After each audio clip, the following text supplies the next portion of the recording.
7 mujizat Natal. 3 minggu ini saya akan selesaikan seri ini. Ini berseri, siapa yang dengarkan minggu lalu angkat tangan. Yang dengarkan minggu lalu angkat tangan. Wow, yang belum mendengarkan enggak apa-apa, jujur angkat tangan. Yang belum mendengarkan, Anda dengarkan di YouTube supaya nyambung. Minggu lalu 2 poin, hari ini 2 poin. Dan nanti minggu depan, kebaktian akhir tahun, poin yang ke-5, 6, dan ke-7, 3 poin. Saya akan selesaikan di bulan ini. Dan tentunya nanti adik kandung saya datang dari Jakarta, dia worship leader yang diurapi Tuhan. Dia dulu pernah jadi artis, main film dan sebagainya. Sekarang dia menyerahkan hidupnya sepenuh waktu untuk melayani Tuhan dan bekerja menjadi seorang profesional. Ada Ferdinand Hitch yang nanti akan memuji Tuhan. Tepuk tangan dulu buat, ada banyak yang tanya, ini adik kandung? Ya ini adik kandung, ini adik saya nomor 3. Ini dia yang desain semua ruangan ini ya. Dia tadi cek satu persatu, dia yang gambar, dia yang bangun ini juga, dia cek detail-detailnya semua. Dan juga ada Elwin Wang, artis Korea yang akan menyanyi nanti Silent Night dalam bahasa Korea dan bahasa roh ya. Di mana Elwin Wang? Somewhere in the back. Haleluya. 7 mujizat Natal yang kedua, yang 1 dan kedua minggu lalu. Yang pertama adalah keselamatan. Anda dengarkan sendiri di YouTube. Saya nggak punya banyak waktu, 30 menit saja hari ini. Jadi mujizat terbesar yang pertama adalah keselamatan, katakan keselamatan. Dan itu firman datang kepada seorang Sakaria. Sakaria yang tidak layak, yang bahkan tidak beriman, yang meragukan Tuhan. Tapi firman itu datang kepada Sakaria. Dan yang kedua, mujizat yang kedua adalah favor, katakan favor. Anugerah Tuhan. Dan hari ini masuk di poin yang ketiga. Berkat Natal yang ketiga, berkat terbesar Natal yang ketiga adalah kata-kata diberkati, katakan diberkati. Berkat tidak akan mungkin bisa terjadi tanpa ada pengorbanan Kristus. Bahkan dikatakan di Galatia, Yesus telah mati. Dan Anda ingat di hari Natal ini, untuk menebus segala berkat Bapak Abraham, Ishak dan Yakub. Kita suka ya, dengar lagu begitu besar ya, kasih Allah pada kita, tong neng neng teng dong dong ya gitu ya. Diberkatilah anak cucu kita di mana-mana. Ya, tahu lagu itu? Tuhan mengubah miskin dan menjadikan. Semuanya ini gini. Torereng terorong. Nah, ya, dia merendahkan dan meninggikan. Torereng torereng. Iya, tepuk tangan yang dahsyat. Ya, Anda tahu, berkat anak cucu tidak akan pernah terjadi tanpa ada kelahiran dan kematian Kristus. Dan firman tentang satu kata, diberkatilah kamu, turun dan keluar dari mulut seseorang yang bernama Elizabeth. Sama-sama katakan apa? Ada yang namanya Elizabeth, angkat tangan. Ini orang yang diurapi Tuhan. Kita buka sama-sama di Lukas pasal yang ke-1 ayat 39. Cerita tentang bagaimana Elizabeth berjumpa dengan Maria. Beberapa waktu kemudian berangkatlah Maria dan langsung berjalan ke pegunungan menuju sebuah kota di Yehuda. Lukas 1 ayat 40. Di situ ia masuk ke rumah Sakaria dan memberi salam kepada Elizabeth. Ayat 41, yang pria baca sama-sama dengan suara yang keras. 1, 2, 3, yang pria.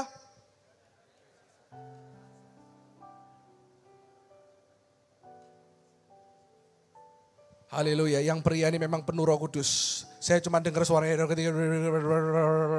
Oke, yang wanita. 1, 2, 3.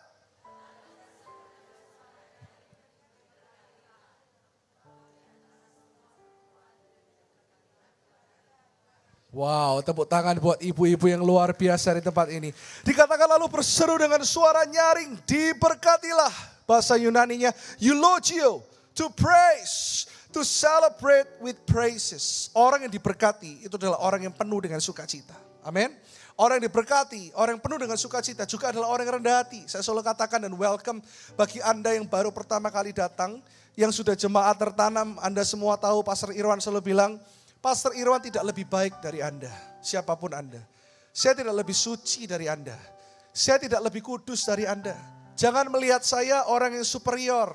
Tapi kerinduan saya dan Pastor Karsten dan istri saya dan semua pendeta di tempat ini adalah untuk berjalan bersama-sama dengan Anda. Untuk Anda masuk kepada berkat Tuhan. Dan Anda tahu, berkat Tuhan bukan cuma ngomong tentang kita diberkati. Tadi pagi saya katakan kita senang kalau nyanyi lagu berkat. Ya, aku diberkati. Saya lihat yang asli kok kayaknya Gayanya aku diberkati. Tapi saya pernah pelayanan di satu gereja. Semua waktu nyanyi lagu itu. Bahkan pakai dua tangan. Aku diberkati. Aku dilimpahi. Ya kan? Karena Allah sanggup untuk menyediakan. Semuanya tentang aku, tentang aku, tentang aku. Sedangkan kata-kata diberkati di sini bukan tentang kita. Ternyata apa arti kata diberkati? Apa yang dimaksud dengan sungguh-sungguh diberkati? Yang pertama, diberkati artinya adalah ayat 41. Kita lihat dulu ayatnya sebelum kita masuk poinnya. Dikatakan ketika Maria berjumpa dengan Elizabeth. Dan ketika Elizabeth mendengar salam Maria, melonjaklah anak yang di dalam rahimnya. Dan Elizabeth pun apa? Penuh dengan, kurang keras, Elizabeth pun apa? Penuh dengan Roh Kudus. Jadi poin yang pertama saya kasih sub poinnya. Karena poin diberkati mengandung 3 sub poin. Yang pertama, diberkati adalah ketika kita intim dengan Roh Kudus. Diberkati adalah ketika kita menerima karunia-karunia Roh Kudus. Kita hidup mengerti Allah Roh Kudus itu hidup. Katakan Allah Roh Kudus hidup. Sedangkan Allah Roh Kudus itu banyak disebut sebagai the forgotten God. Tuhan yang sering dilupakan. Sedangkan dia adalah pribadi yang utuh. Dia bukan hanya roh, bukan hanya turun dalam bentuk merpati. Tapi dia adalah pribadi Allah Tritunggal. Dan ketika kita hidup intim dengan Roh Kudus. Di tahun 2024, di tahun closer. Percayalah ketika Anda penuh Roh Kudus. Alkitab berkata, tanda-tanda yang menyertai mereka, tanda-tanda yang menyertai orang percaya. Mereka akan berbahasa lidah, mereka akan berbahasa roh. Ini bukan hanya untuk orang-orang karismatik. Bukan hanya karena kita gereja Bethel Indonesia. Tapi ketika seseorang penuh dengan Roh Kudus, itu artinya kehidupanmu dikontrol sepenuhnya oleh Allah Roh Kudus. Karunia-karunia diaktifasikan. Karunia awal yang menandai Anda akan diberikan karunia-karunia yang lain adalah karunia bahasa lidah. Banyaklah berdoa dan minta karunia bahasa roh sama Tuhan.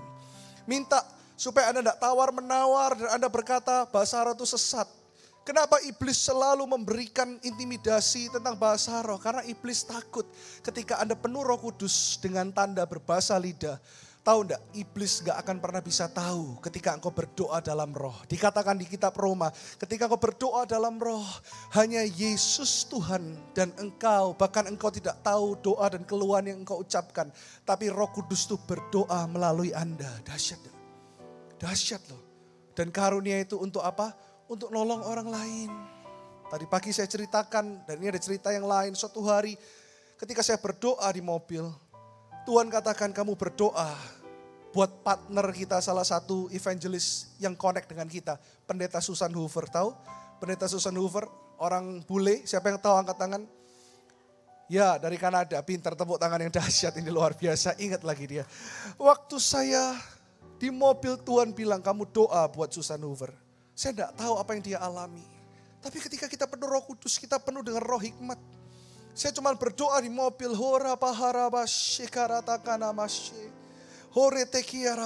Saya tahu ketika Tuhan gerakkan itu, dia sedang memerlukan perlindungan Tuhan. Ternyata setelah semua selesai, dia telepon saya.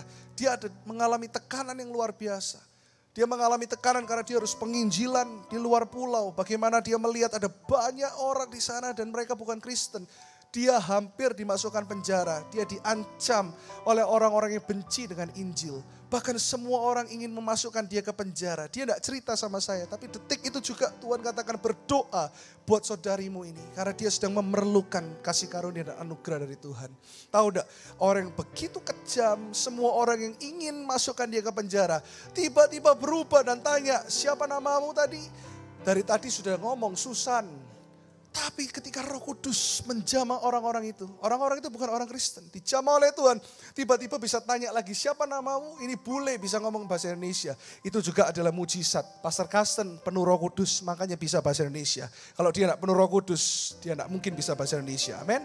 Terus dia ngomong lagi Susan, tiba-tiba semua orang yang pertama benci dengan dia, tiba-tiba nyanyi. Anda heran gak? Tiba-tiba semuanya melompat nyanyi. Susan, Susan, Susan, kalau gede mau jadi apa? Susan bingung. Pertamanya kok semuanya jahat, semuanya ingin masukkan dia penjara. Tiba-tiba hore, hore. Ayo kamu Boleh KKR ditandatangan izinnya. Dia KKR, ribuan orang bertobat menerima Yesus sebagai Tuhan dan Juru Selamat. Oleh karena simple, ada orang yang penuh Roh Kudus berdoa.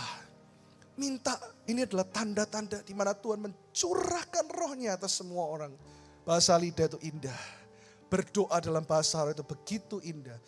Roh hikmat, ketika Anda penuh Roh Kudus, Anda akan penuh dengan hikmat bukan karena Anda bisa, tapi karena Roh Kudus yang pakai Anda. Beberapa minggu lalu saya khotbah di Bandung, beberapa waktu saya khotbah 4 kali, melayani ribuan jemaat. Saya tidak punya waktu untuk bahkan makan saja, saya duduk hanya makan sebentar.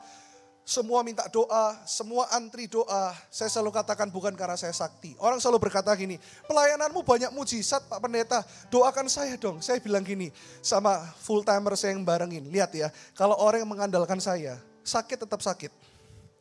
Karena manusia tidak bisa diandalkan. Tapi kalau orang cari Tuhan, saya tidak usah tumpang tangan aja banyak yang sembuh. Karena dia cari Tuhan. Ada satu pasangan suami istri yang sedang bergumul. Mereka accompany, mereka menemani saya dari pagi hingga malam, 4 kali kebaktian, tidak mau miss sekalipun. Di tengah-tengah kebaktian saya lelah, kadang kita lelah tapi mulut kita bisa dipakai Tuhan. Dia ngomong, pastor dari tadi ngeliatin doain orang. Saya ya rindu loh pastor suami istri doain kami dong. Terus terang dalam hati, saya tidak tahu mau doa apa. Saya tidak tahu harus ngomong apa. Tapi seseorang penuh Roh Kudus, gembala-gembala. Ajar untuk anak-anakmu, penuh Roh Kudus, anak-anak rohanimu. Nanti pengembalaanmu akan simple. Pengembalaanmu gak akan secapek orang-orang yang belum penuh dengan Roh Kudus. Tiba-tiba ketika saya berdoa, mulut saya suka dipakai Tuhan ngomong sendiri. Bukan berarti ngomong sendiri itu terus ngomong yang aneh-aneh. Tapi saya kadang gak tahu saya ngomong apa. Tiba-tiba saya ngomong, saya melihat sebuah kebaktian. Kalian berdua suami istri akan memimpin kebaktian. Kalian akan melakukan A, B, C, D, E dalam nama Yesus. Amin. Lalu yang wanita berkaca-kaca bilang, kok pastor tahu sih? Merinding loh. Pastor ini orang pinter ya. Benar saya orang pinter, saya gak bodoh. Karena saya penuh Roh Kudus. Dia bilang, sebelum pastor ngomong, 1 jam sebelumnya kami diberi tugas untuk memimpin kebaktian dan kami bergumul. Kami tidak tahu apakah kami bisa. Tepat waktu pastor doakan, pastor ngomong semuanya yang Tuhan ngomong melalui tadi tugas yang diberikan kepada kami. Saya penuh Roh Kudus. Ketika dulu saya schizophrenia, Anda tahu saya dulu punya cacat mental yang sangat lumayan berat ketika saya SMP. Walaupun saya dulu pandai bermain musik, ya. Minggu lalu sudah dibuktikan kan juara Yamaha, duel dengan juara Yamaha. Yang belum tahu nonton di YouTube ya. Semua kemuliaan hanya bagi nama Tuhan Yesus. Hari ini kok gak main piano lagi? Enggak, capek. Dan kalau main piano bayarannya mahal. Terima kasih. Kok tepuk tangan, ini yang mau bayarin mahal, ini luar biasa ini. Nah, waktu sampai mana tadi? Oh iya, waktu saya penuh Roh Kudus, schizophrenia itu hilang begitu saja. Saya dijamah Tuhan. Dan Anda tahu, ketika Anda penuh dengan Roh Kudus, Anda akan penuh dengan kuasa. Ayo kita hidup intim dengan Allah Roh Kudus. Di saat Anda takut, Anda tinggal angkat tangan dan berkata, Allah Roh Kudus. Ada orang bertanya, loh berarti orang yang tidak bahasa roh tidak punya Roh Kudus. Itu juga salah. Kita kalau bisa percaya Yesus sebagai Tuhan dan Juru Selamat, Roh Kudus sudah ada di dalam hidup kita. Tapi apakah kita hidup mengandalkan Allah Roh Kudus atau kita hanya pakai Roh Kudus untuk memuaskan keinginan kita? Ayo kita hidup dikontrol oleh Allah Roh Kudus. Berjalan bersama dengan Allah Roh Kudus. Itu berkat yang terbesar. Anda intim dengan Roh Kudus. Ku sembah kudus. Tahu lagu ini? Kudus, kuduslah Tuhan, yang tahu nyanyikan. Dan ku sanjung kau. Amin. Lebih keras lagi katakan. Mulia bagimu Tuhan. Bagimu Tuhan. Sekali lagi katakan.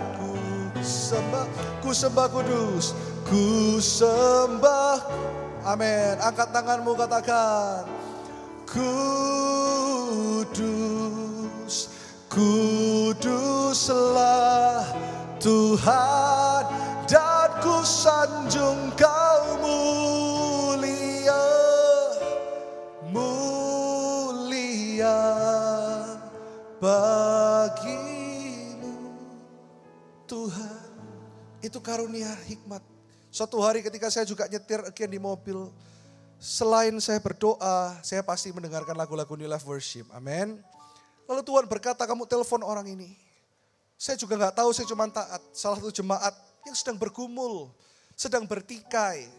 Sekalipun dia benar, dia sendiri diserang oleh pihak musuh. Saya gak tahu ceritanya bagaimana, dia gak cerita seperti apa. Tiba-tiba saya telepon dia, saya ngomong, Tuhan sedang ngomong ini. Sekarang kamu harus berdamai dengan musuhmu. Lepaskan berkat. Dia kaget. Pastor kok bisa tahu? Saya lagi sedang ada di luar. Ini mau ketemu dengan orang yang bertikai dengan saya. Saya bilang saya enggak tahu. Saya cuma menyampaikan apa yang Roh Kudus katakan.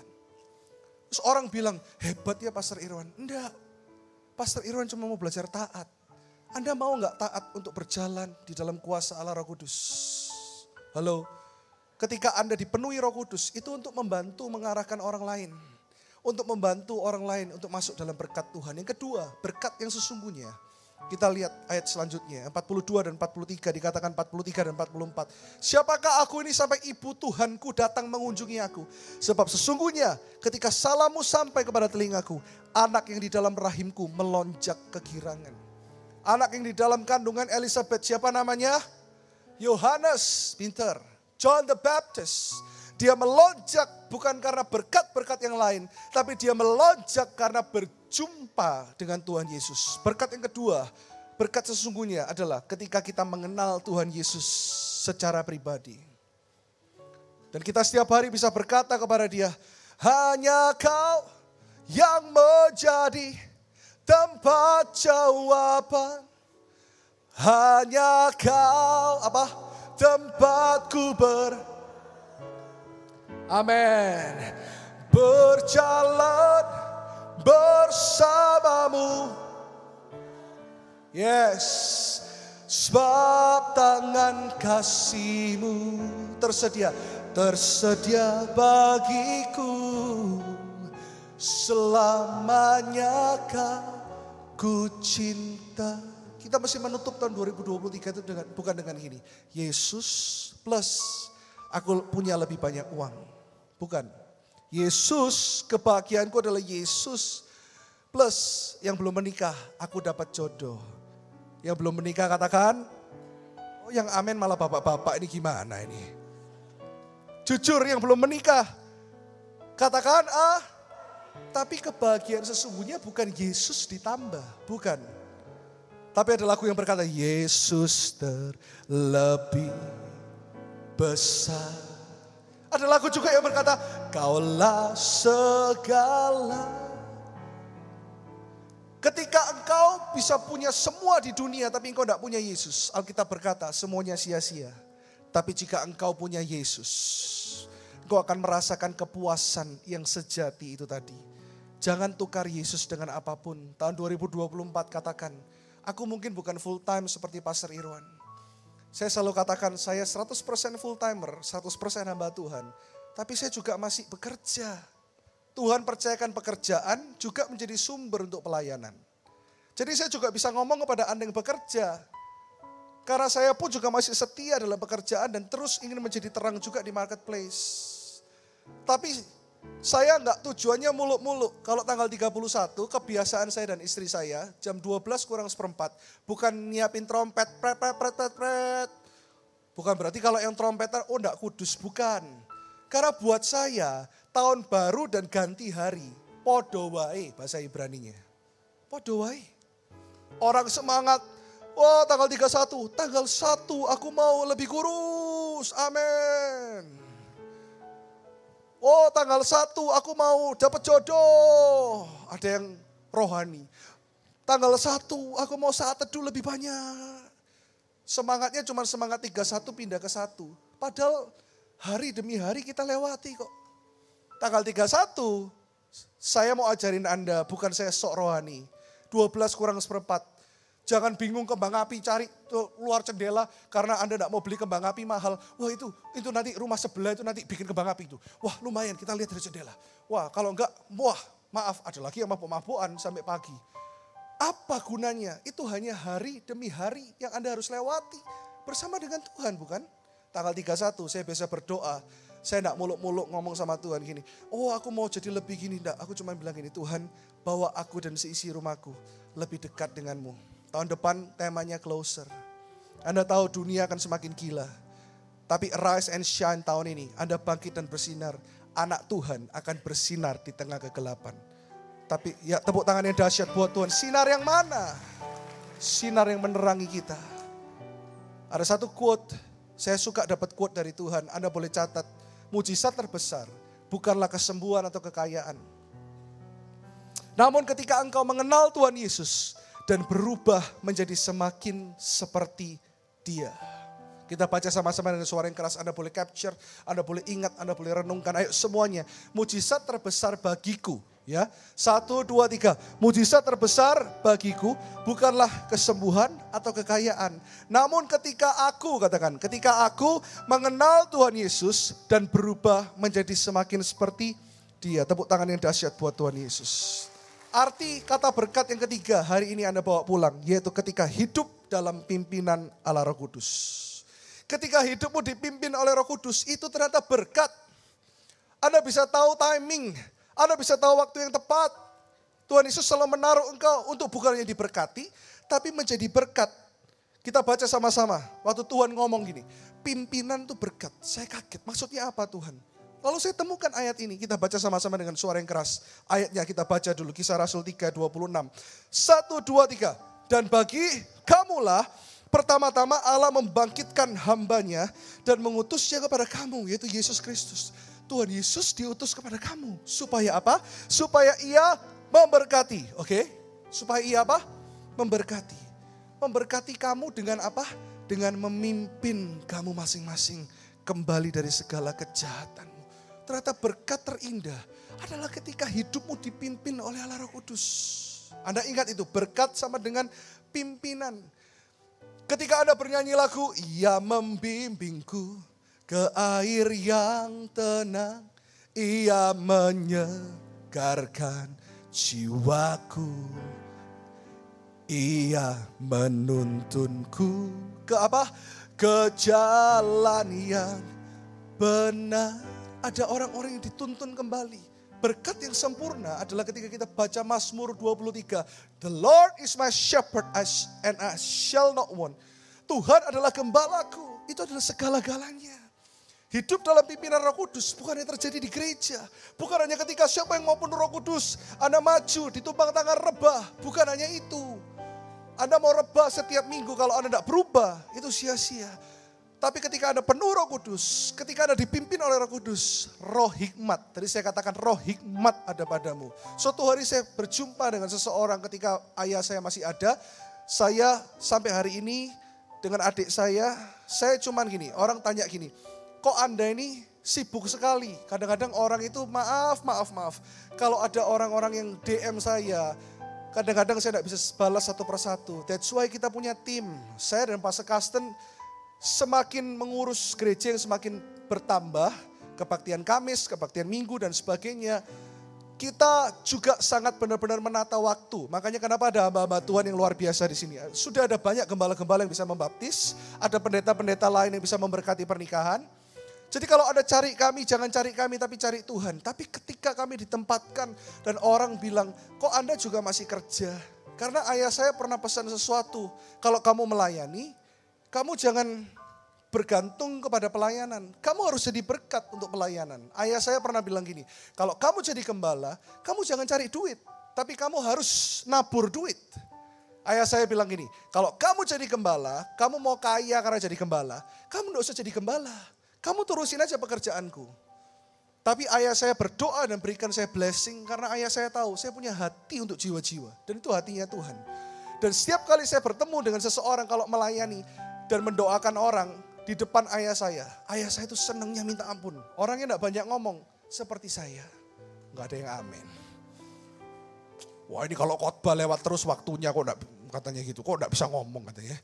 Ayah saya itu paling senang kalau saya ketemu dengan orang, dia jawil saya gini. Adik saya nomor 3 nih, paling persis sama ayah saya. Jarang ngomong, tapi sekali nyanyi, wah Anda dengarkan sendiri. Suaranya jauh lebih enak dari Pastor Irwan. Jujur, komisi buat gua bro ya. Lu gambar-gambar semua di luaran, komisi buat gua bro ya. Anda tahu, Setiap kali saya ketemu dengan orang, papa saya selalu jawel saya, doa no. Kadang-kadang ngomongnya itu loh belum nyambung. Suka bisiin saya, doa no. Iya pak, sik pak. Cari yang nyambung dulu pak. Ya. Suatu hari ada seorang wanita yang meeting dengan kami, dia ingin jual sebuah barang lah. Saya nggak sebutkan ini karena masuk televisi dan sebagainya. Saya nggak mau cerita-cerita gitu terlalu detail. Pokoknya intinya dia mau berbisnis dengan ayah saya, dengan kami. Saya selalu mendampingi beliau untuk saya belajar menjadi orang yang lebih berhikmat. Lalu di tengah-tengah itu Tuhan itu bisa menunjukkan kayak sebuah film. Saya nggak kenal dia waktu itu. Tiba-tiba saya lihat, oh seperti ini. Oh seperti ini, Tuhan ngomong terus. Tiba-tiba di tengah pembicaraan tuh tanpa ada yang nyanyi, tanpa ada lagu dulu. Gak usah cari pemain keyboard dulu, main kunci ini, ayo nyanyi dulu. Hadiratmu shikaranaramo, gak perlu harus gitu. Roh Kudus bisa bekerja kapanpun. Lalu Tuhan bilang, kamu ngomong sama dia. Saya bilang, maaf bu, saya lihat dia memang belum percaya Yesus. Saya bilang, Anda mungkin belum percaya Tuhan ya. Tapi Tuhan tuh ngomong dalam hati saya, kalau boleh kita harus sopan. Saya mau doa buat Anda. Anda sedang berdoa buat anakmu ini yang kira-kira keperluannya ini, anakmu punya gangguan ini dan itu, dan Tuhanku Yesus Kristus namanya, dia ingin menjamah kamu. Boleh gak saya berdoa? Di tengah-tengah meeting itu dia nangis Bapak Ibu. Dia nangis jadi-jadinya dia bilang, kok Anda bisa tahu? Aku sih tahu Anda pendeta, tapi saya gak pernah berjumpa pendeta seperti Anda. Loh ya jelas saya gak punya kembaran kok. Ya gak pernah kan berjumpa pendeta seperti saya, jelas. Saya gak punya kembaran kan, cuman saya bilang, boleh gak aku ini bersaksi? Dia bilang, hah bersaksi apa? Tadi waktu Anda ngomong tentang ini, saya itu melihat, saya gak pernah percaya yang seperti itu, saya gak pernah percaya karismatik lah Yesus, saya gak pernah. Tapi saya ada sinar di belakang Anda. Saya juga pegang-pegang elus kepala saya, oh masih ada rambutnya. Karena kalau gak ada rambutnya kan sinarnya mantul gitu loh ya. Oh ya, udah bercanda ya supaya Anda gak ngantuk. Nah waktu dia lihat, loh kenapa ada sinar? Saya selalu kadang-kadang godain, ada jemaat yang waktu KKR kesembuhan, tiba-tiba lihat ada sinar. Saya godain, oh lighting kali. Enggak pastor, itu benar-benar sinar. Oh iya percaya. Kayak di belakang pastor ada urapan. Terus orang itu nangis bilang gini, saya menangis bukan karena Anda baca hidup saya. Bukan karena Anda tahu hidup saya. Tapi karena saya pengen kenal Yesus yang Anda sembah. Kita berdoa untuk anaknya. Saya gak ketemu anaknya hari itu. Gak suruh bawa anaknya datang. Anaknya disembuhkan dari cacat mental. Sampai hari ini menjadi anak yang jenius luar biasa. Oleh karena hadirat Tuhan. Ini yang dilakukan Roh Kudus dalam hidup kita. Mari kita intim dengan Allah Roh Kudus. Dan arti nama Elizabeth, saya akan tutup poin ini, adalah His promise. Tuhan mengingat janjinya, dan janjinya adalah ayat yang terakhir kita baca. Untuk hidupmu dipimpin oleh Dia. Itu berkat yang terbesar. Dan poin yang terakhir malam hari ini. Berkat Natal yang keempat adalah tuntunan Tuhan, guidance. Tuntunan ini datang kepada Joseph, kepada Yusuf. Kita buka satu ayat, Matius 1 ayat 19 sampai 20. Dikatakan seperti ini, kelahiran Yesus Kristus. Karena Yusuf suaminya seorang yang tulus hati dan tidak mau mencemarkan nama istrinya di muka umum. Ia bermaksud menceraikannya dengan diam-diam. Yusuf ini mau salah jalan. Tapi Yusuf ini punya hati yang tulus. Orang yang tulus bisa salah jalan loh. Kalau agama berkata selama Anda tulus Anda pasti diberkati. Belum tentu. Menurut kita tulus tapi kita bisa salah jalan. Ini ada cerita di mana Yusuf hampir salah jalan. Ayat 20. Tetapi ketika ia mempertimbangkan maksud itu, malaikat Tuhan nampak kepadanya dalam mimpi. Saya berdoa tahun 2024. Ada banyak ibu-ibu yang mendapatkan mimpi dan penglihatan. Katakan amin. Dan berkata, Yusuf anak Daud, janganlah engkau takut mengambil Maria sebagai istrimu. Sebab anak yang di dalam kandungannya adalah dari Roh Kudus. Tuhan memimpin Yusuf karena Yusuf punya hatinya Yesus. Orang yang rendah hati akan diangkat Tuhan. Tapi ayatnya ada berkata gini, God resist the proud. Tuhan resist. Kalau kita lihat Tuhan menentang orang congkak, kok Tuhan jahat? Bahasa aslinya bukan menentang seperti bayangan Anda dan saya. Bahasa aslinya adalah gini, Allah berlawanan arah dengan orang yang sombong. But God gives grace to the humble. Tapi Tuhan memberikan tuntunannya kepada mereka yang rendah hati. 2024 kuncinya cuma satu. Dalam segala hal rendah hati. Bukan rendah diri ya. Orang rendah diri itu sombong. Tepuk kanan kirinya. Rendah hati. Haleluya. Apapun masalah dalam keluargamu, rendah hati. Kita kalau mau pergi ke tempat manapun, nanti Anda baca di rumah ayat tambahan Matius 2. Semua ini PR ya, supaya Anda mengerti minggu depan, ayat 13. Matius 2 ayat 13, lalu 19 sampai 23. Yusuf tidak tahu harus kemana ketika Tuhan Yesus lahir. Malaikat kembali datang kepada Yusuf dan berkata, keluarlah, kita pernah ke Mesir dan lihat rumah di mana Tuhan kita Yesus tinggal selama Herodes ingin membunuh bayi-bayi termasuk Kristus.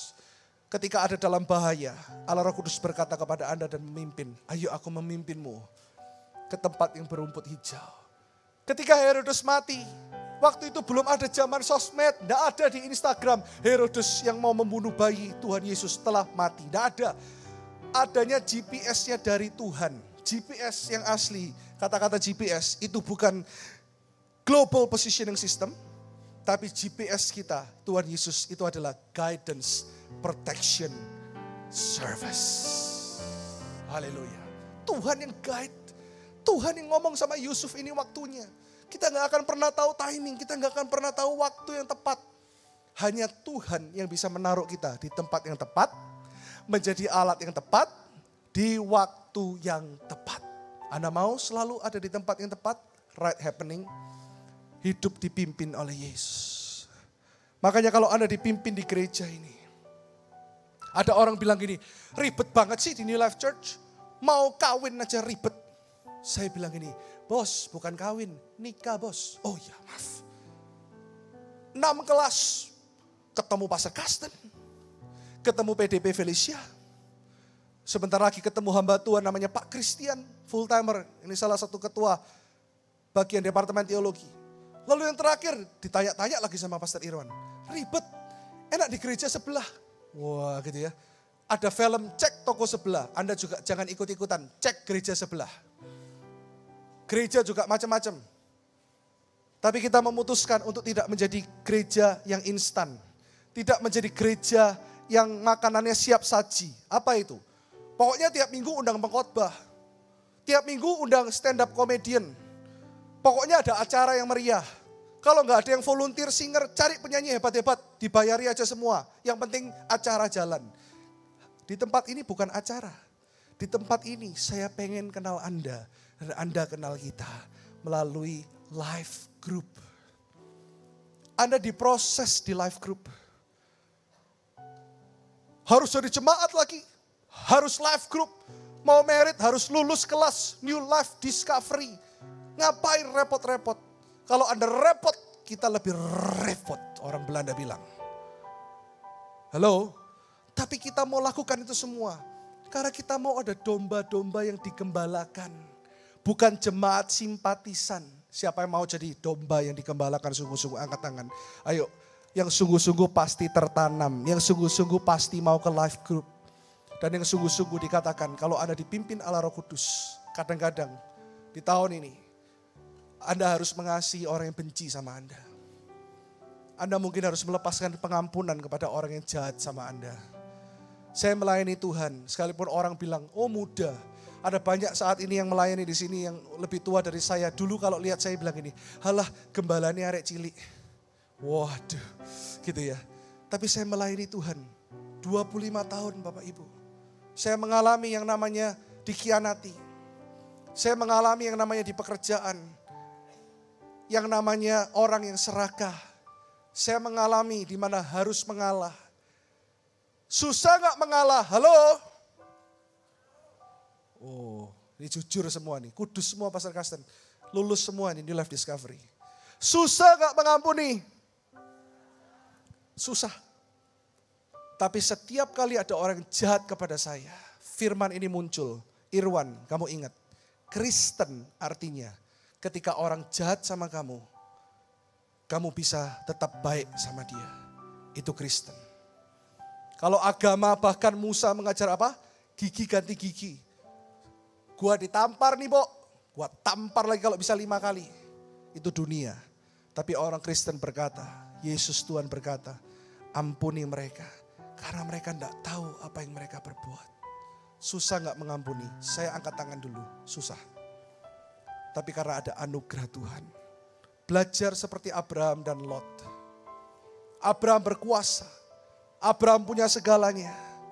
Tapi Abraham berkata sama Lot, daripada kita bertengkar, pilih terserah kamu. Mengalah bukan kalah.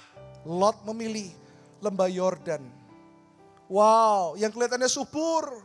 Dia ngomong sama omnya, aku pasti lebih sukses di sini. Aku akan mendirikan kemah, ternak begitu banyak, aku pilih ini. Abraham bilang, ya sudah enggak apa-apa. Dia memilih tanah yang sampai hari ini disebut tanah Kanaan. Yang waktu itu kering, gersang, tidak subur. Tapi Tuhan melihat hati Abraham dan berkata, enggak apa-apa. Kalau orang sedang tampar kamu di dalam pelayananmu, jangan engkau balas dia. Lepaskan shalom. Shalom damai sejahtera. Mengampuni bukan untuk orang lain, tapi untuk Anda. Ada orang-orang yang menyimpan kepahitan di keluarganya. Suamimu lari dan tidak mau kembali. Bahkan kasih surat cerai. Engkau tidak berdaya. Doakan, ampuni dia. Ada orang-orang yang dibenci oleh partnernya, bahkan oleh keluarganya. Abraham cuma berkata, aku berserah Tuhan. Tuhan berkata kepada Abraham, jangan khawatir. Karena kemanapun engkau melangkah, aku akan memberkati engkau. Orang bisa cari tanah yang subur, yang dunia berkata hebat, tapi tidak ada Tuhan. Dia tidak akan diberkati. Tetapi kemanapun Anda pergi, ketika engkau membawa nama Yesus, tanah yang kering menjadi subur. Neraka pun jika Yesus hadir, neraka akan menjadi sorga. Tapi kalau sorga tanpa Yesus, sorga terasa neraka. Kepada siapa engkau mau berdiri? Satu quote terakhir ngomong seperti ini. Berkat dan promosi tidak bergantung pada tempat di mana engkau berdiri. Tetapi dengan siapa engkau berdiri. Mari sama-sama kita baca. 1, 2, 3. Berkat dan promosi tidak bergantung pada tempat di mana katakan aku berdiri. Aku berdiri. Tetapi dengan siapa? Dengan siapa? Dengan siapa namanya? Kurang keras, siapa namanya? Siapa namanya? Mari kita bangkit berdiri sama-sama, kita kasih tepuk tangan buat Yesus yang selalu berdiri bersama dengan Anda. Pegang 4 poin ini, minggu depan datang untuk mendengarkan poin yang 5, 6, dan ke-7. 7 berkat Natal. Yang pertama adalah keselamatan. Yang kedua anugerah. Yang ketiga kita pelajari hari ini, diberkati. Yang keempat, tuntunan. Engkau akan dituntun untuk berjalan bersama dengan Allah Roh Kudus. Tapi apa yang menjadi penyakitmu hari ini? Penyakitmu mungkin bukan penyakit fisik. Tapi mungkin penyakitmu adalah hatimu yang sedang rusak saat ini. Mungkin adalah istri yang belum bisa mengampuni suami yang sudah pergi mungkin 1-2 tahun. Mungkin adalah partnermu yang membohongi engkau. Temanmu yang mengkhianati engkau. Ada anugerah Tuhan.